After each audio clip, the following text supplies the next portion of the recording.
नवरात्र उत्सवाच्या शेवटच्या टप्प्यात आपण येऊन पोहोचलेलो आहे। दसरा उजाडण्यासाठी अवघे काही तास शिल्लक आहेत। एक दसरा आणि 4 मेळावे असं महाराष्ट्रातल्या एकूणच राजकीय सामाजिक क्षेत्रातलं चित्र आपल्याला दिसतंय।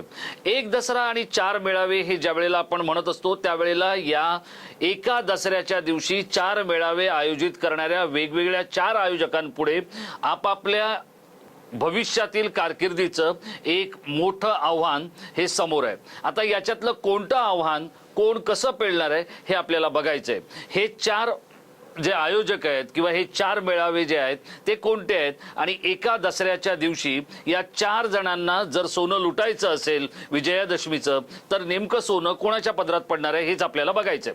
नमस्कार मित्रहो, मी राजेश कोचरेकर आणि आपण पाहताय आपलं आवडतं न्यूज पोर्टल टाइम महाराष्ट्र।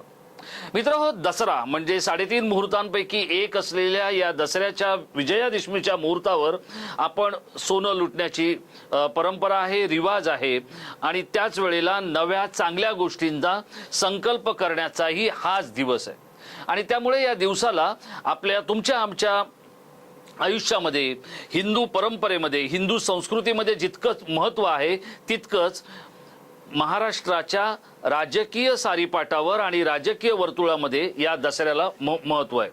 आपल्या सगळ्यांना ठाऊक होतं की दसरा मेळावा म्हटलं की आपल्या डोळ्यासमोर येतात ते शाल पांघरलेले हिंदू हृदय सम्राट शिवसेना प्रमुख बाळासाहेब ठाकरे आणि त्यांचा तो जबरदस्त असा कुणाच्याही काळजाला हात घालणारा बुलंद आवाज। आणि त्याचबरोबर आपल्याला दुसरीकडे जो आठवतो तो उपराजधानीमध्ये पथसंचलन आणि शस्त्रपूजन करणारा शिस्तबद्ध कार्यकर्त्यांचा राष्ट्रीय स्वयंसेवक संघाचाही मेळावा। या व्यतिरिक्त आणखी एक मेळावा असतो, तो असतो भगवानगडावरचा मेळावा। या भगवानगडावर अनेक वंजारी समाजातील मंडळी ओबीसी मंडळी एकत्र येतात आणि आधी गोपीनाथ मुंडे आणि आता पंकजा मुंडे या मेळाव्याला या भगवानगडावरच्या कार्यकर्त्यांना संबोधित करतात।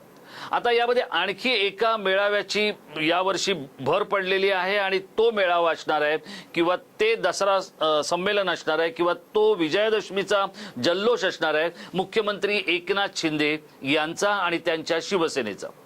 16 महिन्यांपूर्वी शिवसेनेची शक्ल झाली, 2 वेगवेगळे भाग झाले।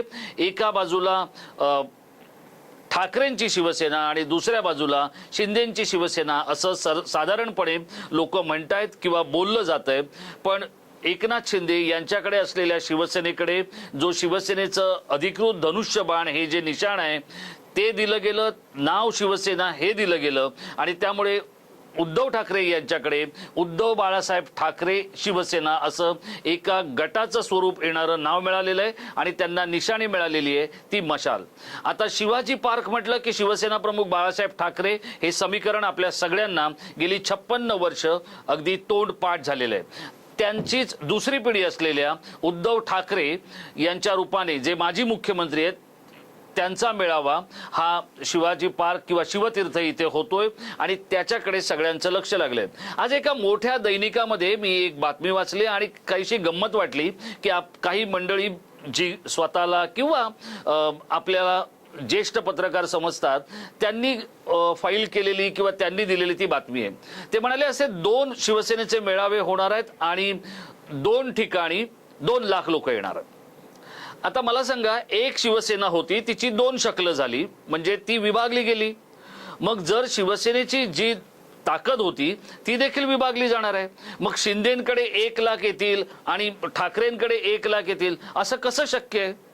तर जितके लोक शिवतीर्थावर या आधी येत होते म्हणजे 2021 ला येत होते किंवा 2020 ला येत होते त्याची विभागणी झालेली आहे। ते काही शिंदेंकडे 1 लाख आणि ठाकरेंकडे 1 लाख असं शक्य नाहीये। बरं, दुसरी गोष्ट, जिथे ठाकरेंनी मेळावा घेतलेला आहे तिथे अधिकृत जी आसन क्षमता आहे त्या मैदानाची ती 80,000 आहे। हे स्वतः या आधीच्या वेगवेगळ्या कार्यक्रमांमधून स्पष्ट झालेलं आहे, पोलिसांकडून स्पष्ट झालेलं आहे आणि तरी आपण असं धरू शकतो की आजूबाजूला जी काही गर्दी होते त्या गर्दीमधून तो 1 लाखाचा मेळावा असं म्हटलं जाऊ शकतो। आता येऊया आपण शिंदेंकडे। शिंदेंचा मेळावा ज्या आझाद मैदानात होणार आहे त्या आझाद मैदानामध्ये सध्या मेट्रोचं काम सुरू आहे आणि त्या मैदानाचे जे काही तुकडे झालेले आहेत त्यामुळे तिथे असलेल्या क्रिकेटच्या खेळपट्ट्यांचं झालेलं वाटोळं आणि त्यातून जे काही धुळीचं साम्राज्य पसरलेलं आहे तिथे शिंदेंचा मेळावा होणार आहे। त्यामुळे अशा मुंबईचं असलेलं तापमान, मुंबईत आधीच असलेली धूळ, बांधकामामुळे झालेली धूळ आणि या सगळ्यामुळे हवेची आर्द्रता, या सगळ्यांचा सामना या शिंदेंच्या मेळाव्याला देखील करावा लागणार आहे। आता आपण नागपूरला म्हणजे उपराजधानीमध्ये राष्ट्रीय स्वयंसेवक संघाच्या मेळाव्याकडे जर पाहिलं तर तिथे रेशीमबागेतल्या मैदानावर मोठ्या प्रमाणात राष्ट्रीय स्वयंसेवक संघाचे कार्यकर्ते येतात। तिथे शस्त्रपूजन होतं, पथसंचलन होतं आणि 2025ला संघाला 100 वर्ष पूर्ण होत आहेत आणि त्यामुळे हे 2024 हे जे वर्ष असणार आहे हे शताब्दी सुरू होणारं वर्ष असणार आहे। त्यामुळे या आत्ताच्या म्हणजे 2023च्या या विजयादशमीच्या राष्ट्रीय स्वयंसेवक संघाच्या मेळाव्याला खूपच महत्त्व आहे किंवा वेगळ्या दृष्टीने RSS या मेळाव्याकडे पाहणार आहे। राष्ट्रीय स्वयंसेवक संघाचे सर्वेसर्वा असलेले मोहनराव भागवत हे या मेळाव्याला संबोधित करणार आहेत। आपल्या कार्यकर्त्यांना, आपल्या सहकार्यांना ते मार्गदर्शन करणार आहेत आणि पुढची वाटचाल कशी करायची याचं त्यांचं मार्गदर्शन याच मेळाव्यामध्ये होणार आहे। भगवानगडावर जो मेळावा आहे तिथे पंकजा मुंडे यांच्या राजकीय अस्तित्वाची लढाई सुरू आहे। वारंवार पंकजा मुंडे या आपल्या वागण्यातून, बोलण्यातून चुका करतायत आणि तरीही खूप मोठ्या संख्येनं, खूप मोठ्या प्रमाणात वंजारी समाज हा गोपीनाथ मुंडेंची कन्या असलेल्या पंकजा मुंडे आणि प्रीतम मुंडे यांच्या बरोबर आहे। अजूनही समाजाने त्यांच्याकडे पाठ फिरवलेली नाहीये। पण दुसरीकडे धनंजय मुंडे यांनी देखील या ताकदीमध्ये छेद करण्याचा, या ताकदीमध्ये आपला वाटा उचलण्याचा प्रयत्न केलेला आहे। आता सध्या धनंजय मुंडे हे मंत्री आहेत, आपल्या सगळ्यांना ठाऊक आहे। पण या सगळ्या गोष्टींचा जर आपण विचार केला तर पंकजा मुंडे यांच्यासाठी ही अस्तित्वाची लढाई असणार आहे। येणारं वर्ष त्यांच्यासाठीही तितकंच महत्त्वाचं आहे। येणारं वर्ष हे निवडणुकांचं आहे, ते एकनाथ शिंदेंसाठीही महत्त्वाचं आहे आणि उद्धव ठाकरेंसाठीही महत्त्वाचं आहे। उद्धव ठाकरेंना सहानुभूती आहे का तर त्याची वेगवेगळी मतं समोर येत आहेत। पण जर ती सहानुभूती असेल तर ती चांगुलपणाने उद्धव ठाकरे उद्याच्या या मेळाव्यामध्ये किंवा दसरा मेळाव्यामध्ये आपल्या बाजूने वळवणार आहेत का, हा देखील तितकाच महत्त्वाचा प्रश्न आहे।